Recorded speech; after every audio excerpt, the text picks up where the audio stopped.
Hey everybody, what's going on? Master Meroth here, and today I wanted to talk to you guys a little bit about physical media.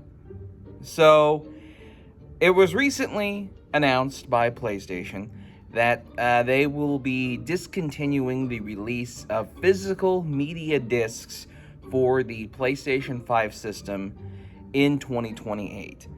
Now, this also has led people to believe that this is probably when the PlayStation 6 is going to be releasing, and it will not feature any kind of disk drive. And the same rumors are coming about with the new Xbox that is coming out in the future as well, Project Helix. And I think this is a major travesty, not only for the collector like myself, but also for the casual consumer. Gaming as a hobby is already a very expensive hobby to get into. You already, to get in on the next generation systems, if you didn't get in early, are already spending over $500 just to even get a used system, let alone a brand new one, with the recent price hikes that both Xbox and PlayStation have announced. And on top of that, you now have games that are releasing over $70. Some games can justify this price tag, other games can't. But it's really just a disgusting practice to begin with. And I, for one, think it's a travesty. Now, let's first off take a look at the benefits of physical media over their digital counterparts.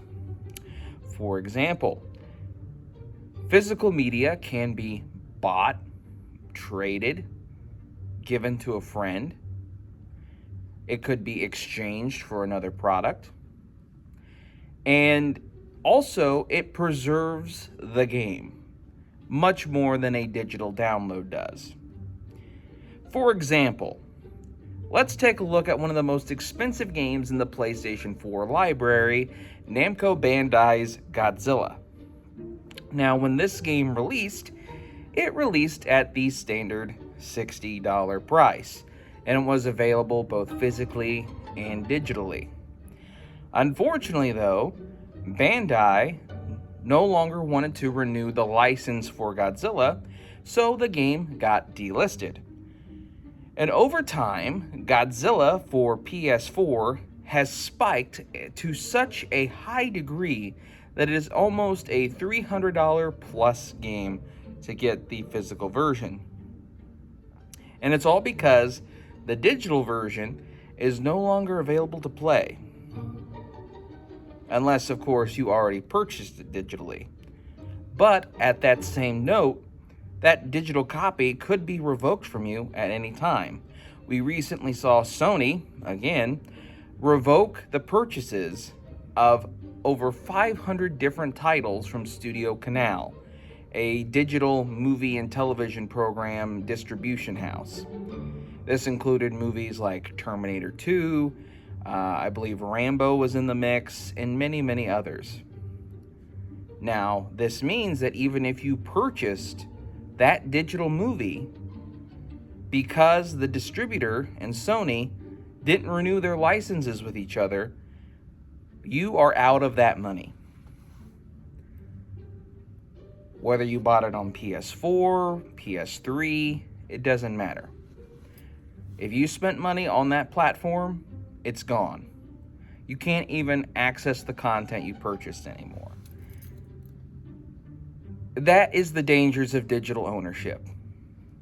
If you purchase your games digitally, your account could get hacked, it could get shut down, it could get banned, and that can lead to thousands upon thousands of dollars, both in-game purchases, DLC purchases, microtransactions, if you're into that sort of thing, being lost to the ether with no way of recovering it. And that is very scary. You know, especially when we enter this all digital era It can lead to, say, Twitch streamers having their accounts mass flagged by trolls, so that way they lose out on their gaming library. It could lead to just a normal person having that happen to them. And it's just disgusting, really. The internet is great. It allows people to communicate. It allows people to share information. It allows people to share their creations. I mean, look at sites like YouTube, DeviantArt, TikTok. It allows creatives to share their creative visions without necessarily going through the traditional media channels. But it's also a double-edged sword, because now companies, especially video game companies, are so over-reliant on internet that they cut corners.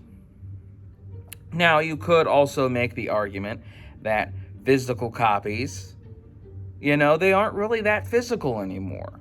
For example, the upcoming release of Halo Campaign Evolved, while it, at the time of recording this video anyway, does contain a physical disc. However, the disc mainly just acts as a CD key and doesn't contain the full game on the disc, requiring a digital download in order to install it.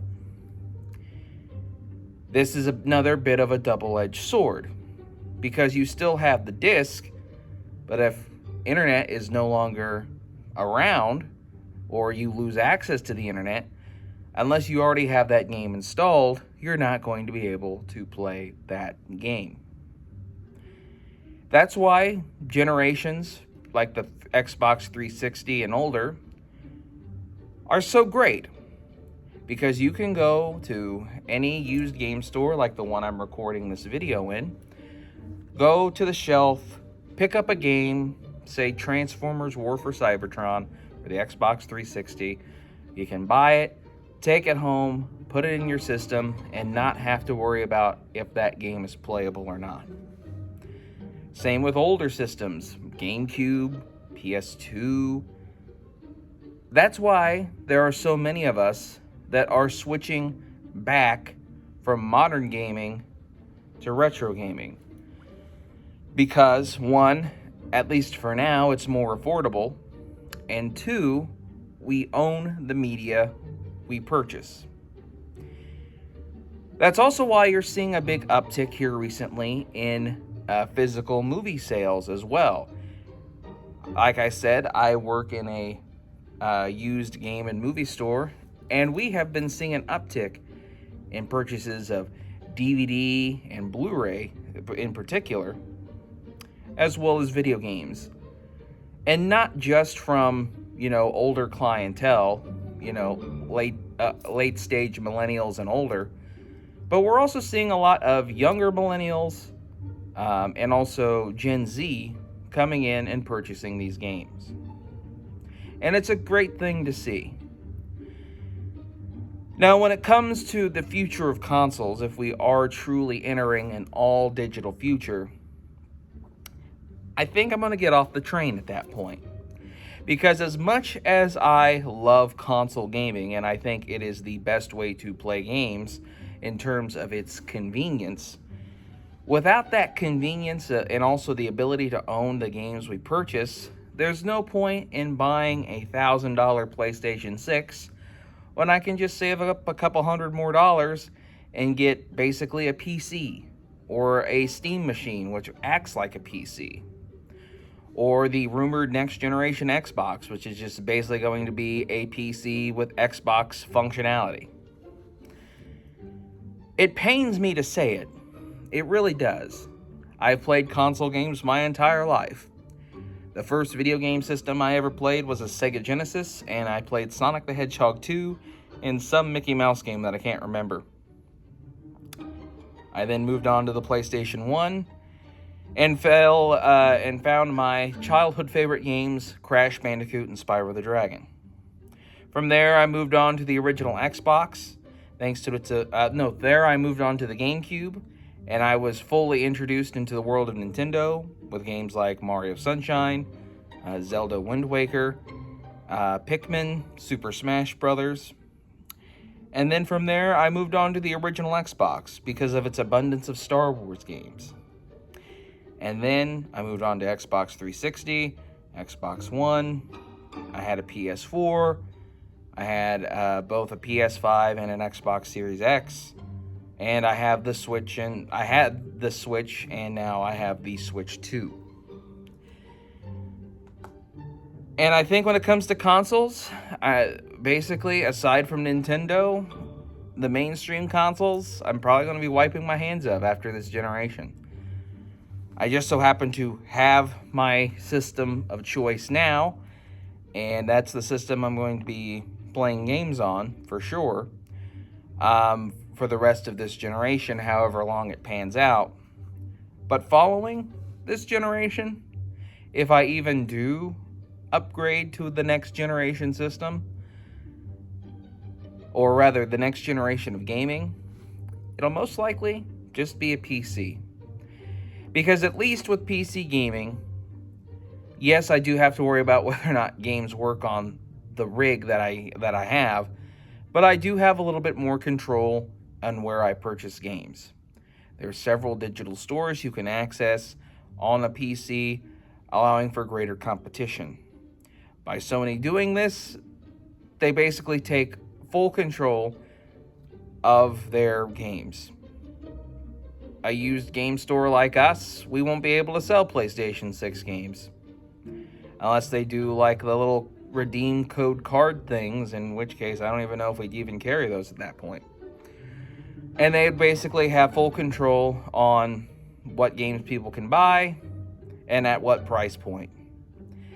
It is rumored that the Xbox will be a little bit more pro-consumer, allowing digital storefronts like Steam and Epic on there. But I guess we'll just have to wait and see how that pans out. I'm a firm believer in the importance and virtues of physical media. I do believe that ownership of your media, whether it be games, movies, or books, is fundamental. Because if ownership is taken away, then we truly are slaves to the machine. Ownership is very important. It allows us to have something of our own, something that is ours, something that we have control of. Whether or not we want to get something repaired, whether or not we want to keep an item and pass it on to our children, whether or not we want to trade it in for the next big thing.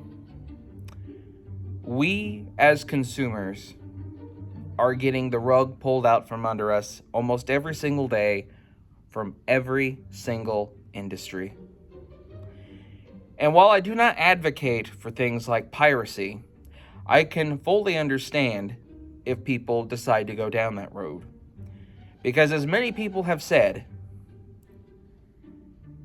if buying isn't owning, then pirating isn't stealing. Because at the end of the day, if I'm paying $80 for Grand Theft Auto 6, I expect to own that game forever if I choose to. But you won't. If you buy GTA 6, you won't actually own it. It'll be up to the whims of Rockstar Games and Sony. Same with any other game that comes out digitally and any other game that has come out digitally. My fellow consumers, my fellow middle and lower class friends and gamers, it is time for us to stand up against corporate oppression. If you are intending to buy any upcoming games on PlayStation or Xbox, please consider getting the physical copy if your system has a disc reader. Because we need to show these companies that we care about ownership of our games. Yes, purchasing games digitally is very easy and it's very convenient. You go on the Xbox store, you go on the PlayStation store, you hit buy, it installs to your system, and boom, it's done. But that convenience that we have taken advantage of is finally coming home to roost. This is the same thing that we have been talking about since the Xbox One was initially revealed, and the dark future that we were warning about. And now, over 10 years later, it's finally here. I hope you stand with us in this revolution. Thank you guys so much for watching me rant about physical media and how I think it's important. If you would like to follow me, please do so. Hit that like button. Share the video with your friends, and be sure to check out the Halo Hub, which is a Halo fan group that I co-own and manage. Until next time, I'm Master Meroth, and I will see you at the next spawn point. Take care.